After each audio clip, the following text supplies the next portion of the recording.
2023 దాకా ఐపీఎల్ ని శాసించిన Chennai Super Kings 2024 నుంచి కనీసం ప్లే ఆఫ్స్ కి కూడా క్వాలిఫై కాలేకుంది. సిఎస్కే ఐపీఎల్ చరిత్రలోనే for the first time 2025 IPL లో పాయింట్స్ టేబుల్ లో చివరన ముగించింది.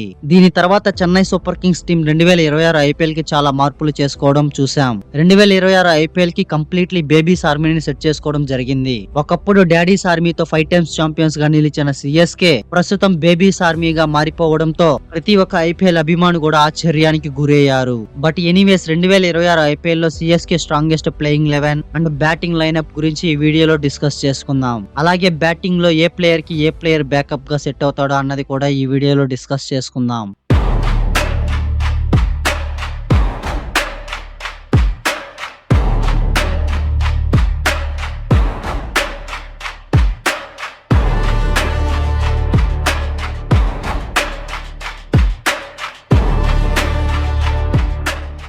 ముందుగా 2026 ఐపీఎల్ లో Chennai Super Kings best playing 11 ఎలా ఉంటుందో చూసుకుందాం. ఓపెనర్స్ గా Sanju Samson and Ayush Mhatre, number 3 లో రుతురాజ్ గైక్వాడ్, నంబర్ 4 లో డివాల్డ్ బ్రేవిస్, నంబర్ 5 లో కార్తిక్ శర్మ, నంబర్ 6 లో శివం దుబే, నంబర్ 7 లో ప్రశాంత్ వీర్, నంబర్ 8 లో ఎంఎస్ ధోని, నంబర్ 9 లో నేతన్ ఎల్లీస్, నంబర్ 10 లో నూర్ అహ్మద్, నంబర్ 11 లో ఖలీల్ అహ్మద్, ఇంపాక్ట్ ప్లేయర్ గా మ్యాట్ హెన్రీ. 2026 ఐపీఎల్ లో సిఎస్కే ప్లేయింగ్ 11 లో టాప్ 8 లో 7 ఇండియన్ బ్యాటర్లు ఉండడం సిఎస్కే కి చాలా అడ్వాంటేజ్ అనే చెప్పుకోవాలి. గతంలో పోల్చుకుంటే ఈ సంవత్సరం సిఎస్కే బ్యాటింగ్ అండ్ బౌలింగ్ ఒక డిస్ట్రక్టివ్నెస్ కనిపిస్తుంది. సిఎస్కే అయితే ఒక మాస్ కంబ్యాక్ కోసం 2026 లో చాలా మార్పులతో బరిలోకి దిగనుంది. బట్ ఎనీవేస్ ఒక్కసారి ఈ బ్యాటింగ్ లైనప్ గురించి డిస్కస్ చేసుకున్నట్లయితే చెన్నై సూపర్ కింగ్స్ కి ఓపెనింగ్ లో అగ్రెసివ్ స్టార్ట్స్ అందించడానికి సంజు శాంసన్ అండ్ ఆయుష్ మాత్రే ఒకటయ్యారు. సంజు శాంసన్ ఒక అద్భుతమైన ఓపెనింగ్ స్టార్ట్స్ అందిస్తాడు. రాజస్థాన్ రాయల్స్ తరపున ఒక సెన్సేషనల్ ఓపెనింగ్ బ్యాటర్ గా పేరు తెచ్చుకున్నాడు. కేరళకు చెందిన ఈ వికెట్ కీపర్ బ్యాటర్ ను రాహుల్ ద్రావిడ్ కఠినమైన ప్రచారకర్తగా తీర్చిదిద్దాడు. ఇక ఐపీఎల్ లో ఆల్మోస్ట్ 140 స్ట్రైక్ రేట్ తో అదరగొడుతున్నాడు.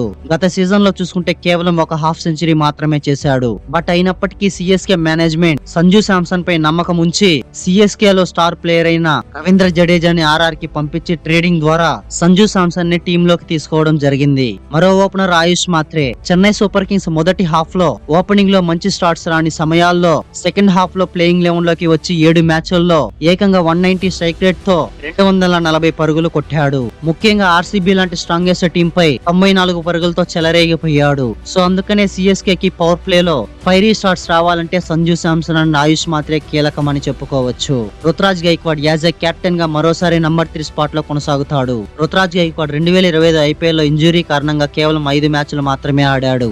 ఆడిన 5 మ్యాచ్ల్లో కేవలం 122 పరుగులు మాత్రమే చేశాడు. సిఎస్కే 2025 లో అంత మంచిగా రాణించలేకపోయిందంటే దానికి కారణం మొదటి హాఫ్ మ్యాచెస్ లో ఓపెనర్స్ అన్న రుతురాజ్ గైక్వాడ్ బ్యాట్ నుంచి అంత మంచిగా రాణించలేకపోవడమే ముఖ్య కారణం. But anyways Ruturaj Gaikwad solid batting తో నంబర్ 3 పొజిషన్ లో రాణించగలడు. నంబర్ 4 లో ద మాన్స్టర్ డివాల్డ్ బ్రేవిస్ 2025 లో సిఎస్కే లో డెబ్యూ చేసి చివరి 6 మ్యాచ్ల్లో 180 స్ట్రైక్ రేట్ తో 225 పరుగులతో ఒక సంచలనం చేశాడు. సో సిఎస్కే కి అప్పుడే అర్థమైంది టీం అంతా యంగ్స్టర్స్ ఉంటేనే ముందుకు వెళ్ళగలము అని ఆలోచించి 2026 లో టీం ని అంతా కూడా యంగ్స్టర్స్ తో నింపి పడేశారు.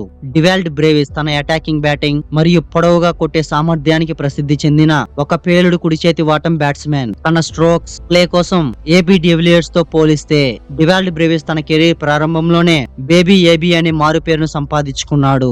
ఒక్క మాటలో చెప్పాలంటే సిఎస్కే కి నంబర్ 4 లో ఎక్స్క్లూజివ్లీ పవర్ హిట్టర్ ఉన్నాడనే చెప్పుకోవాలి. ఇక కార్తిక్ శర్మ అండ్ ప్రశాంత్ వీర్లు 2026 లో సిఎస్కే తరపున అన్క్యాప్డ్ ప్లేయర్ లో హైయెస్ట్ ప్రైజ్ తీసుకుంటున్న ప్లేయర్స్ గా నిలిచారు. వీళ్ళిద్దరూ బ్యాటింగ్ లో ఎంతవరకు రాణిస్తారా అని చూడాలి. మరి వీళ్ళిద్దరూ కూడా T20లో అద్భుతంగా రాణిస్తున్నారు. కార్తిక్ శర్మ 163 స్ట్రైక్ రేట్ తో అదరగొడుతున్నాడు అండ్ ప్రశాంత్ వీర్ కూడా 167 స్ట్రైక్ రేట్ తో సూపర్ ఫామ్ తో అదరగొడుతున్నాడు. కానీ వీళ్ళిద్దరికి సిఎస్కే ఎక్కువ ప్రైజ్ మనీ ఇవ్వడంతో వీళ్ళు ఒక్క మ్యాచ్ కూడా ఆడకుండానే మంచి ఫేమ్ అయితే తెచ్చుకున్నారు. సో వీళ్ళిద్దరూ ఐపీఎల్ లో ఎంతవరకు రాణించగలుగుతారా అని మనమైతే ఐపీఎల్ వరకు వెయిట్ చేయాల్సిందే. శివం దుబే మిడిల్ ఓవర్స్ లో సిక్సర్ల మోత మోగిచ్చి సిక్సర్ల దుబేగా పేరు తెచ్చుకున్నాడు.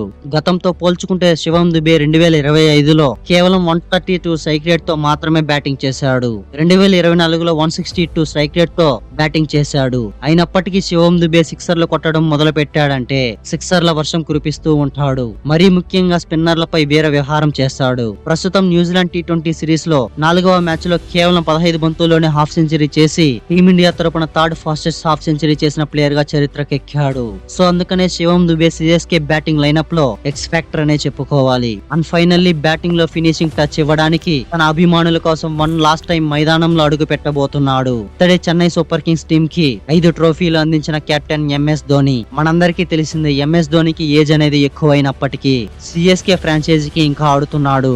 బహుశా ఇది ఎంఎస్ ధోనికి చివరి సీజన్ అయ్యే అవకాశాలు ఎక్కువగా ఉన్నాయి. But anyways MS Dhoni batting గురించి మనం పెద్దగా చెప్పుకోవాల్సిన అవసరం లేదు. ఎందుకంటే చివరిలో బ్యాటింగ్ కి వచ్చి విధ్వంసకరమైన ఫినిషింగ్ చేస్తాడు. బట్ 2025లో అనుకున్నంత స్థాయిలో రాలేదు. కానీ ఈ సంవత్సరం సిఎస్కే టీం ని ఎలా కంబ్యాక్ చేపిస్తాడో చూడాలి. మరి Chennai Super Kings batting lineup గురించి ఒక్క మాటలో చెప్పాలంటే చాలా డేంజరస్ బ్యాటర్లంతా కూడా సిఎస్కే లోనే ఉన్నారని చెప్పుకోవాలి. ఇక ఈ ప్లేయర్లకి బ్యాకప్ ప్లేయర్లని చూసుకున్నట్లయితే సర్ఫరాజ్ ఖాన్, ఉర్విల్ పటేల్ లాంటి ప్రాపర్ బ్యాటర్లు ఉన్నారు. And also Anshul Kamboj, Jamie Overton, Ramakrishna Ghosh, Matthew William Short, Aman Khan, Jack Foakes వంటి ప్రాపర్ ఆల్రౌండర్ ని కలిగి ఉంది చెన్నై సూపర్ కింగ్స్. ఇక ఫ్రంట్ లైన్ బ్యాటర్లకి కూడా బ్యాకప్ ప్లేయర్స్ సరైన విధంగా ఉన్నారని చెప్పుకోవాలి. 2026 ఐపీఎల్ లో Chennai Super Kings batting lineup ఎలా ఉంది అండ్ 2026లో చెన్నై సూపర్ కింగ్స్ కంబ్యాక్ ఎలా ఉంటుందో కామెంట్ చేసి మరి రాబోయే సిఎస్కే బౌలింగ్ వీడియో కోసం వెంటనే మన ఛానల్ ని సబ్స్క్రైబ్ చేసుకోండి. ఈ వీడియో అందరికన్నా మీకే ముందుగా రావాలంటే పక్కనే ఉన్న గంటని గట్టిగా కొట్టండి.